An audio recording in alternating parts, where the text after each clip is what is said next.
मागास वर्गीय, जनजाति, पिछड़ी जाति, हर वर्ग को जोड़कर उसका अधिकार, सम्मान और सुरक्षा देने का काम जिस संविधान ने किया, जिस आजादी के बाद परम पूज्य महात्मा गांधी जी की जो कल्पना थी कि देश के समाज के सबसे आखिरी पंक्ति में खड़े व्यक्ति को जो न्याय देने की बात उन्होंने कही थी, जिसे डॉक्टर बाबा साहब आम्बेडकर और देश के सभी बुद्धिजीवियों ने व्यक्त कर एक संविधान के रूप में रचा। ये वही संविधान है जिसके चलते हुए आज इस देश के प्रधानमंत्री, जो अपने आप को आप सब जानते हैं कि वो क्या कहते हैं कि वो पहले क्या किया करते थे, क्या उनकी परिस्थिति थी, लेकिन देश के प्रधानमंत्री किसने बनाया? अगर संविधान नहीं होता तो क्या आप समझते हैं कि इस देश में लोकतंत्र स्थापित होता? जिस लोकतंत्र को सुबह से शाम तक ये डबल इंजन सरकार कमजोर कर रही है, पूरे प्रदेश के अंदर एक आतंक का वातावरण है। ऐसे आतंक के वातावरण में बुलडोजर प्रशासन का नारा देकर लोगों को डराकर धमकाकर, ताकि कोई उनके विरोध में, गलत नीतियों के विरोध में आवाज ना उठा पाए, वो बात करते हैं कि हम संविधान बदल देंगे। संविधान क्यों बदल देंगे? क्योंकि अभी आपने सुना भाई अखिलेश प्रताप जी को, आदरणीय पुनिया जी को, भाई अजय राय जी को, कि उनके क्या कर्तृत्व है। सरेआम कुछ विशेष समाज को लक्ष्य रखकर लोगों में दुराव भड़काकर आपस में बांटने का काम रात दिन चल रहा है। आप देख रहे हैं कि उत्तर प्रदेश में जगह जगह पर किस प्रकार से जातीय दंगे फैलाने की साजिश रची जा रही है। प्रशासन आंख बंद कर और लोगों को लूटपाट में मदद करने का एक प्रकार से काम कर रहा है। सरेआम एनकाउंटर के नाम पर गोली मार दी जाती है।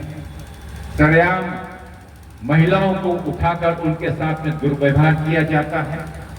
चलती ट्रेन से महिलाओं को उतारकर उनका बलात्कार किया जाता है। कल ही अजय राय जी ने कहा, माननीय अध्यक्ष जी ने कहा कि कल जब हम उस अस्पताल में गए तो वाकई में दरिंदगी का एक जीता जाता उदाहरण है। 13 वर्ष की मासूम बच्ची के साथ जो दुर्व्यवहार किया गया, उसको बचाने छुपाने का कार्य कौन कर रहा है? तो प्रशासन कर रहा है। कल अगर हम नहीं गए होते तो आज मुझे मालूम पड़ा कि कुछ 2 आरोपियों को पकड़ा।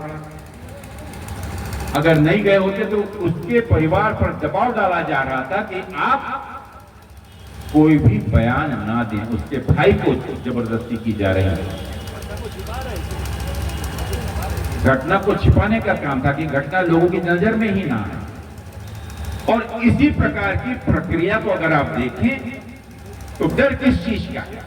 डर उसी संविधान का है जिस संविधान को लोकसभा में, संसद में माननीय राहुल गांधी जी चीख कर चुनौती, आंख में आंख, मोदी जी के आंख में आंख डालकर इस चीज की चुनौती दे चुके हैं और देते आ रहे हैं कि माननीय मोदी जी, ये जुर्रत कभी भी मत करिएगा जो आप सड़कों पर और लाल किले पर और आपके मंत्री, आपके गृह मंत्री, आपके सांसद जो बार बार इस चीज की धमकी देते हैं कि हम संविधान को बदल देंगे, ऐसी गलती आप गलती से भी मत करिएगा। राहुल गांधी जी ने खुलेआम इलाहाबाद में, लखनऊ में, हाल ही में कार्यक्रम में, महाराष्ट्र में इस चीज को ऐलानिया तौर पर किया गया है कि मेरी आखिरी सांस तक अगर मुझे संघर्ष करना पड़ा तो इस संविधान के एक भी अक्षर को ना बदलने की अगर कोई हिम्मत करता है तो मुझसे उनको मेरी लाश से उठकर जाना पड़ेगा।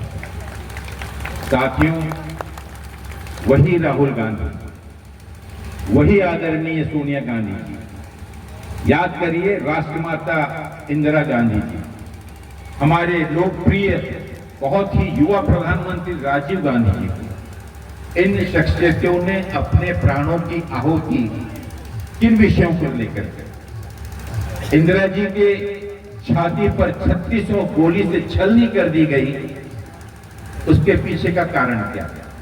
कौन सी वो सोच, कौन सी वो ताकत थी जिसके चलते हुए उनके घर पर 36 गोली मारकर उनकी छाती को छलनी कर दिया गया। ये कौन से विचार थे, ये कौन सी सोच थी जिन्होंने राजीव गांधी जी के शरीर के बम से उड़ाकर चिथड़े चिथड़े कर दिए।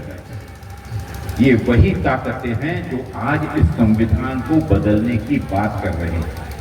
ये वही सोच है, ये वही विचार है जिन्होंने 1925 में इस देश के स्वतंत्रता आंदोलन से अलग हटकर संविधान को मानने से इनकार कर और स्वतंत्रता के बाद हमारे तिरंगे को मान्यता न देने का जाहिर निर्णय किया और वर्षों तक तिरंगे को अपनाया तक नहीं।